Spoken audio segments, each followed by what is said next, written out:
సమృద్ధి foundation ఆధ్వర్యంలో రాయలసీమ యూనివర్సిటీలో సోమవారం నిర్వహించిన రైసింగ్ రాయలసీమ ఎన్విరాన్మెంట్ సింపోజియంలో ప్రకృతి పరిరక్షణ, పర్యావరణ సంరక్షణపై నిపుణులు అవగాహన కల్పించారు. కార్యక్రమంలో పాల్గొన్న బీజేపీ రాష్ట్ర అధ్యక్షుడు పివిఎన్ మాధవ్ మాట్లాడుతూ సోలార్ ఎనర్జీ రంగం అభివృద్ధి చెందడం వల్ల హరిత ఆర్థిక వ్యవస్థ బలోపేతం కావడంతో పాటు నిరుద్యోగ యువతకు ఉపాధి, ఉద్యోగ అవకాశాలు మెరుగుపడతాయని పేర్కొన్నారు. ఈ కార్యక్రమాన్ని విజయవంతంగా నిర్వహించిన సమృద్ధి ఫౌండేషన్ను ఆయన అభినందించారు. ఈరోజు సమర్థ ఫౌండేషన్ ఆధ్వర్యంలో మన యొక్క rising Rayalaseema sustainable environmental practices మీద సింపోజియం జరుగుతుంది. ముఖ్యంగా రాయలసీమ ప్రాంతానికి ఏదైతే ఎనలేని వనరులు ఉన్నాయో ఆ వనరుల సంపదని సక్రమంగా వినియోగించుకోవడం ద్వారా మొత్తం దేశానికి సంబంధించిన శక్తి, ఎనర్జీని మనం పెంపొందించవచ్చు. అలాగే అనేక రకాల రిసోర్సెస్ని కూడా మనం మొబిలైజ్ చేయొచ్చు. అలాగే ఇక్కడ ఉపాధి, ఉద్యోగ అవకాశాలు ఇక్కడ కల్పించవచ్చు.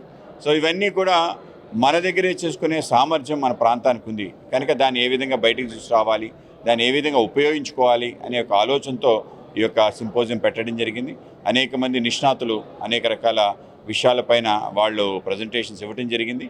వీటన్నిటిని క్రోడీకరించి ఒక విజన్ డాక్యుమెంట్ ఫర్ రాయలసీమ తయారు చేయాలని చెప్పి, ముఖ్యంగా మన ప్రాంతంలో ఏ పరిశ్రమలు రావాలి, ఇక్కడ పర్యావరణం ఏ విధంగా పరిరక్షించబడాలి, ఇక్కడుండే పర్యాటకం ఏదైతుందో టూరిజంని ఏ విధంగా డెవలప్ చేయాలి, అలాగే ఇక్కడున్న ప్రజల యొక్క ఆకాంక్షలను ఏ విధంగా మనం తీర్చాలి, అలాగే మన ప్రాంతంలో ఉన్న పాడి పంటలు, అలాగే నీటి వనరుల్ని సమగ్రంగా ఏ విధంగా వినియోగించుకోవాలి, ఇటువంటి విస్తృత స్థాయి యొక్క సమగ్ర ఆలోచన పదంతో వెళ్ళడం కోసమే ఈ యొక్క కార్యక్రమాన్ని చేయడం జరిగింది.